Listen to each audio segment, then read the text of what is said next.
ఇప్పుడు దాకా జరగలేదు.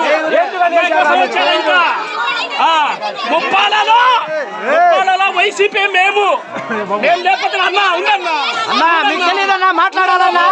మేము ఓట్లేసి గెలిపించాము. ఇప్పుడు ఎందుకు వచ్చాడన్నా? లేకపోతే మా అమ్మందరూ సమ్మ కొట్టమను. న్యాయం జరగలేదు. ఇప్పుడు అడిగి న్యాయం జరగలేదు. దేనికి వచ్చాడు? ఇప్పుడు ఎందుకు వచ్చాడు? ఇప్పుడు సంచి తర్వాత వచ్చాడా? చేసుకుంటారా? ఈసారి వస్తే చెప్పులతో కొట్టాలా? ఈసారి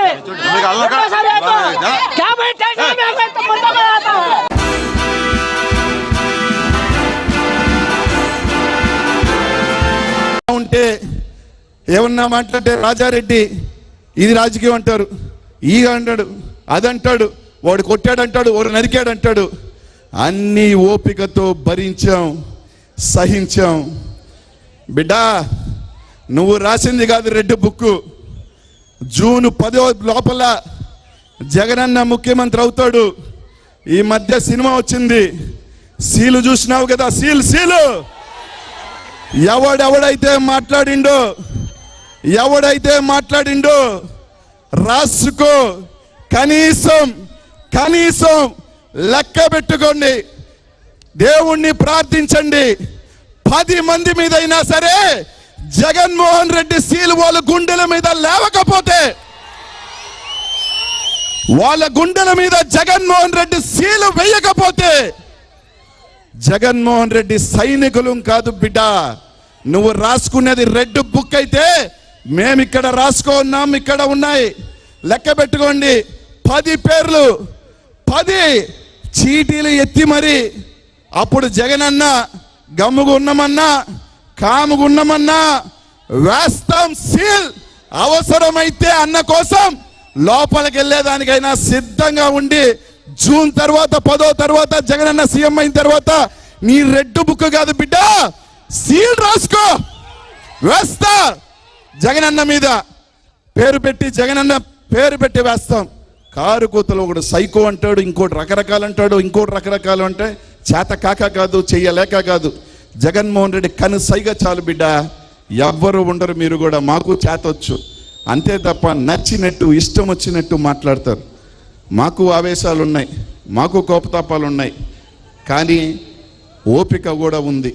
కాబట్టి ఆ పప్పుకు చెప్తున్నాను, 4 మాటలు మాట్లాడితే 4 రెడ్ బుక్కులు రాస్తే తడిసిపోయే ప్యాంట్లు వేసుకొని మేము లేవు. ఇక్కడ జగన్మోహన్ రెడ్డి అభిమానులు, జగన్మోహన్ రెడ్డి కోసం ఏం చేసేదానికి కొట్టి వేలాది మంది ఇక్కడ కాసుకో ఉన్నారు, సిద్ధంగా ఉన్నారు.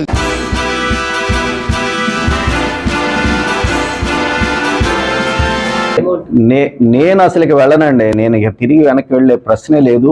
ఎందుకంటే ఏమండి, 125 కోట్ల రూపాయలు నిధులు కూడా పైసా లంచం లేకుండా కాంట్రాక్టర్లతో పనిచేయించే వాళ్ళమి. అందులో కూడా గమనించండి, నేను అందరినీ కోరుకునేది ఒకటే, రాజకీయాల్లో ఉండే మనము ఒక పార్టీలో ఉన్నప్పుడు ఇంకో పార్టీని ఓడించాలని చెప్పేసి అనుకుంటాం. మనం అలా అనుకున్నప్పుడు ఖచ్చితంగా వైఎస్ఆర్ కాంగ్రెస్ పార్టీ కొన్ని సిద్ధాంతాలతో ఉండాలి.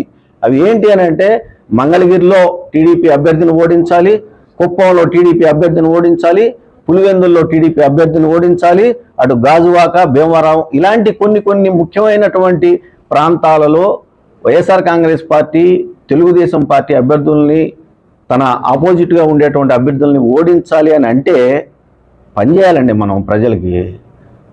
ఆయా నియోజకవర్గాల్లో ఉన్నటువంటి వైఎస్ఆర్ కాంగ్రెస్ పార్టీ అభ్యర్థుల్ని కాపాడుకోవాలి. ఆ ప్రజలకి దగ్గరగా, అతి దగ్గరగా వెళ్ళేటటువంటి వాళ్ళకి అండగా నిలబడాలి.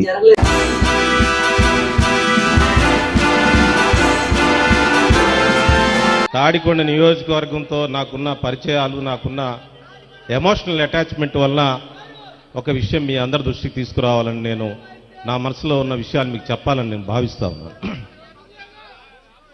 నేను 2019లో ప్రత్తిపాడులో ఓడిపోయిన తర్వాత నేను ఒక రాజీనామా పత్రాన్ని సమర్పిస్తూ దానిలో కొన్ని విషయాలు మెన్షన్ చేశాను.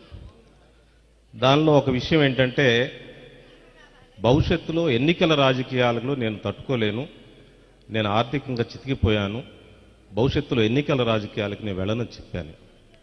కానీ నేను వైఎస్ఆర్సీపీలో చేరిన తర్వాత ఈ నియోజకవర్గంలో జరుగుతున్న అనేక పరిణామాల వలన జగన్మోహన్ రెడ్డి గారు ఎందుకు నిర్ణయం తీసుకున్నాడో నాతో ఏం సంప్రదించలేదు.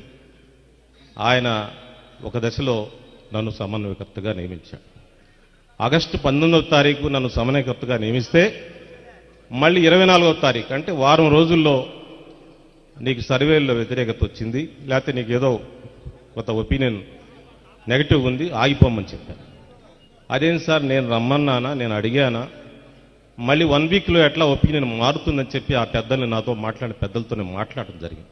సరే, వాళ్ళు చెప్పే కారణాలు వాళ్ళు చెప్పారు. మళ్ళీ మరొకరిని సమన్వయకర్తగా నియమించారు.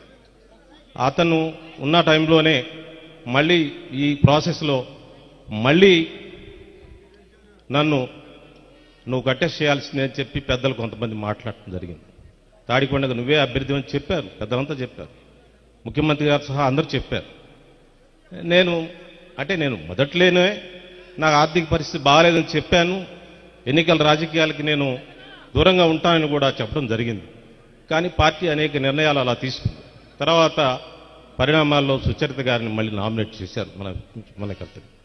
జగన్మోహన్ రెడ్డి గారి నిర్ణయాన్ని ఎవరు ప్రశ్నించే ప్రశ్న లేదు, నాతో సహా ఎవరు దాన్ని ప్రశ్నించలేదు. దాన్ని తప్పకుండా ఆమోదిస్తాం, సుచరిత గారి కోసం పనిచేస్తాం. కానీ నేను పెద్దలకు తెలియజేస్తే ఏంటంటే, రాజశేఖర్ గారు ఉన్నారు, అయోధ్యరామరెడ్డి గారు ఉన్నారు, బ్రహ్మానంద రెడ్డి గారు ఉన్నారు, పెద్దలంతా ఉన్నారు. నాకేం లేదు, ఒక్కసారి సీఎం గారిని చూసే అవకాశం నాకు కల్పించమని అప్పిరెడ్డి గారికి అందరికీ విజ్ఞప్తి చేస్తూ వచ్చే ఎన్నికల్లో సుచరిత గారి కోసం పనిచేస్తానని తెలియజేస్తాను.